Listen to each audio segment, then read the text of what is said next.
আচ্ছা, এই যে আজকে আমি আপনাদের এই সুন্দর চায়ের পদ্ধতি বানাবো শিখাবো।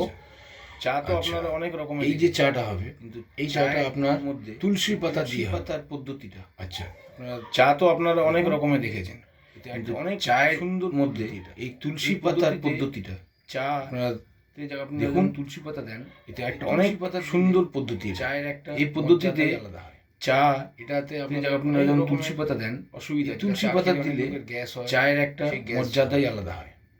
এটাতে আপনাদের অনেক রকমের একটা অসুবিধা, যেটা চা খেলে অনেক লোকের গ্যাস হয়, সেই গ্যাস দেখুন, ঠিক আছে। এবং চাতে একটা সুন্দর স্মেল পাওয়া যায়। আপনারা দেখুন তুলসী পাতা দিয়ে কীভাবে চা বানানো হয়। Thank you. আমি জল গরম বসিয়ে দিয়েছি, আর কিছুক্ষণের মধ্যেই জল গরম হয়ে যাবে।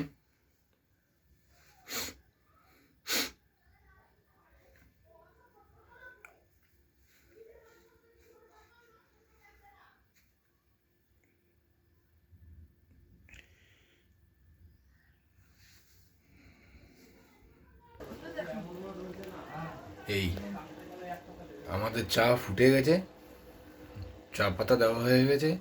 এর মধ্যে আপনারা 4টে পাতা তুলসী পাতা দিয়ে দেবেন, এরকম আমি দিয়ে দিয়েছি। কিছুক্ষণ ফুটতে দেবেন।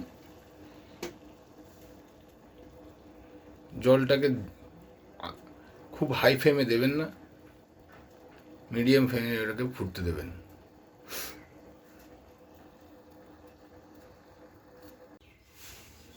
এই চা ফুটে গেছিল, তার মধ্যে দুধ দিয়ে দেওয়া হয়েছে। দুধ আর চায়ের মিশ্রণ, একটা আলাদা রং আপনারা দেখতেই পাচ্ছেন। আস্তে আস্তে ওটা ব্রাউন কালার হচ্ছে।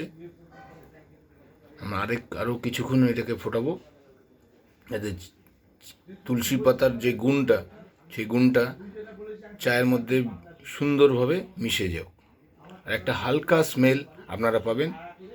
এটা শরীরের জন্য খুব ভালো। আপনারা দেখতে থাকুন তুলসী পাতা দিয়ে চা।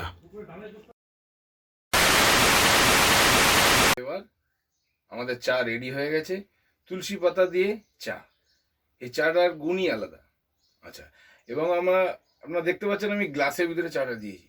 সকালের চা একটু বেশি হলে কেমন হয়? তাহলে আসুন তুলসী পাতা দিয়ে চা খেয়ে দেখি।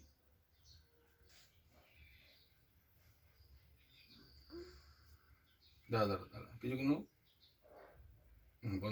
2000 years later. আমাদের এই ভিডিওটা কেমন লেগেছে লাইক করবেন, শেয়ার করবেন, আর কমেন্ট করবেন।